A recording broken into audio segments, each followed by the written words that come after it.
The name of your book is Murder in Palm Beach, The Homicide That Never Died. Although this is a novel, it's based on a true crime. Is that correct? Tell us a little bit about the book. Yes, it is based on a true crime. It happened in January of 1976.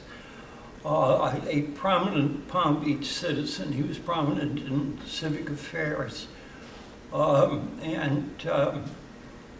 one night he and his wife returned from a dinner party for the governor of Florida, Askew, and they were sitting on the couch relaxing, and the doorbell rang, and they went to answer the door, and he called out, "Who is it?" And the response was a shotgun blast through the side window and then through the front door. Police initially, there was a massive investigation that took place, and police initially charged this karate expert and hoodlum with the murder, and soon afterwards cleared him. However, there was a prosecutor managed to get him convicted and sent to prison. Mm-hmm. And so the reason for the subtitle, The Homicide That Never Died, is that when he was in prison, some pro bono attorneys who were not convinced, who were convinced actually that he was not guilty, worked pro bono for years to try to get a new trial. And so it just kept going on forever and ever. That's why I call it The Homicide That Never Died. Oh, very good. So in your opinion, what was the motivation of the crime itself? Was it greed, money, lust? Yeah, it was none of those three. It was a personal insult to a certain person's, a very important person's. It was a sexual insult to his son, involving his son, and that's what motivated this crime. Him. Wow, wow. So you've been a career journalist and writer. Tell us a little bit about your professional background. Well, I was going to be I planned to teach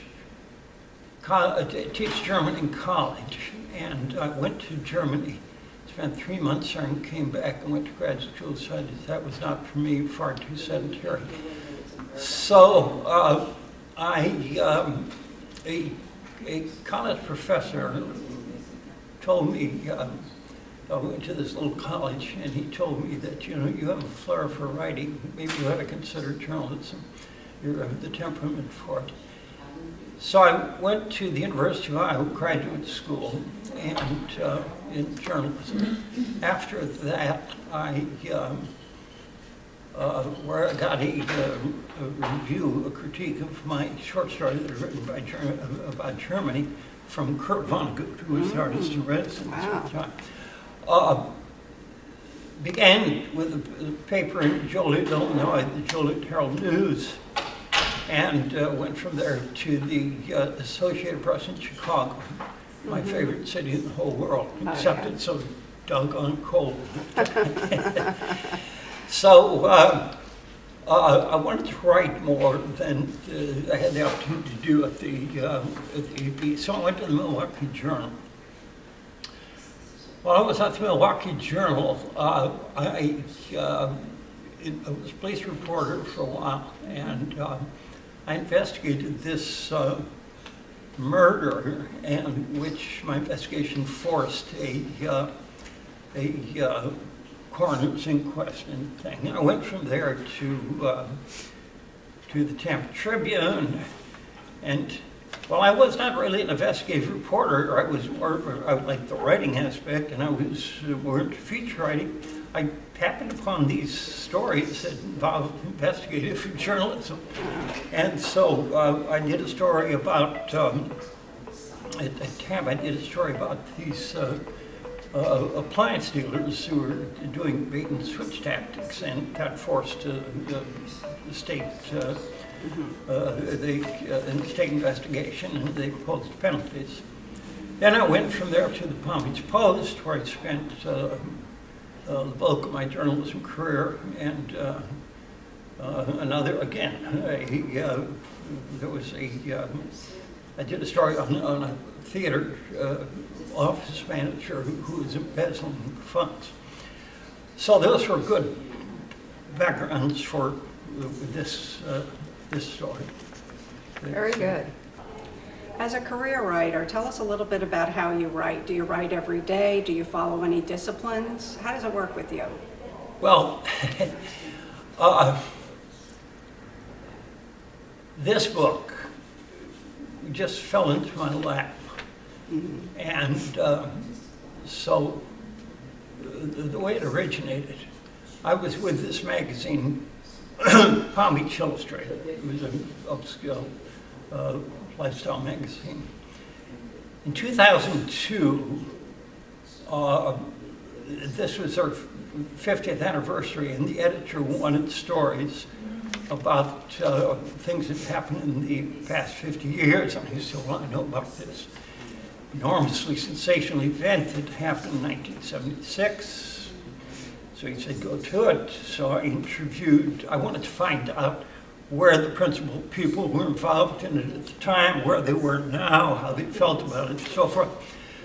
So I conducted a number of interviews. It was the last person I interviewed was a guy with a radio personality, and I interviewed. He had investigated for 8 years this murder. He became obsessed with it. He finally had to put it away. He said it's driving me crazy.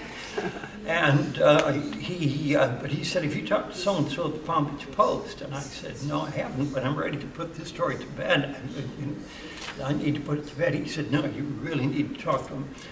So I gave him a call. I said, "Tim, you investigated this for 5 years for the Miami Herald, the Palm Beach County Bureau. Would you be willing to talk about it?" He said, "Sure, come on over." Came over, put him on a tape recorder, and he dropped a bombshell. I couldn't believe what I was hearing.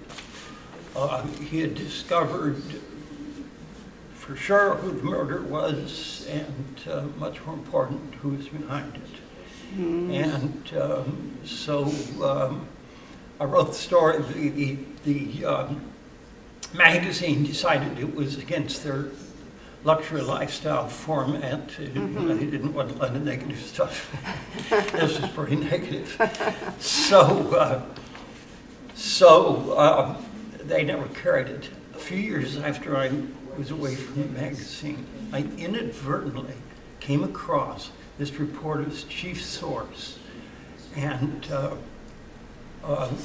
we got together, and we were going to write. He gave me the names. He knew the names mm-hmm. of that the reporter had not supplied me with. He told me about the events and so forth, but he didn't actually give me the names. This guy knew the names. He gave me the names. We were going to write a factual book, but then there were some other names that I needed. And he said, I said, "I don't need these names." He said, "What do you want to do? Get me killed?"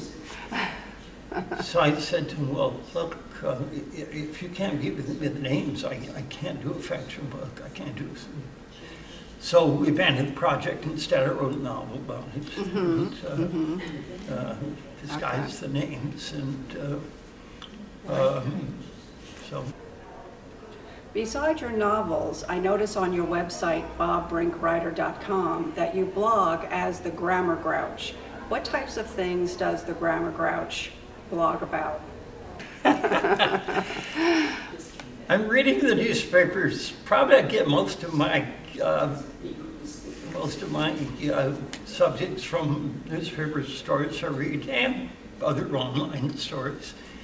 And I'm just dismayed by what I what I see, and hence the term grouch. I get grouchy. I say, no, this is not the way. And so I use those as grist for this blog. Right. Probably the biggest one these days is when people will write or say your when they mean your. I mean, that's elementary. We were taught contractions when we first learned to speak Right. and read. We first, even before we read, we heard these things. Exactly. And it's a contraction of you and are. Your and your is an adjective. It's two different animals. Yeah. And that's one of my chief grouches. I think you mentioned to me also that there's a lack of proofreading that goes on also. Well, in newspapers, the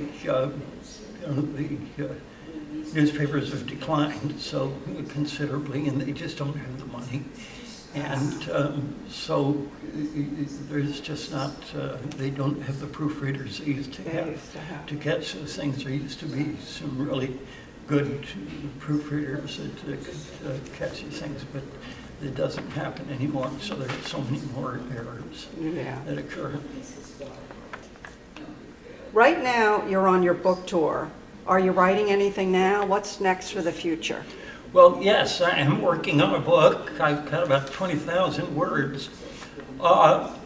It's really kind of a combination, as I see it, combination of my two favorite movies, which were My Cousin Vinny, which I thought was the funniest movie I'd ever seen, and Gran Torino, starring Clint Eastwood, whose politics I strongly disagree with, but it was a great movie.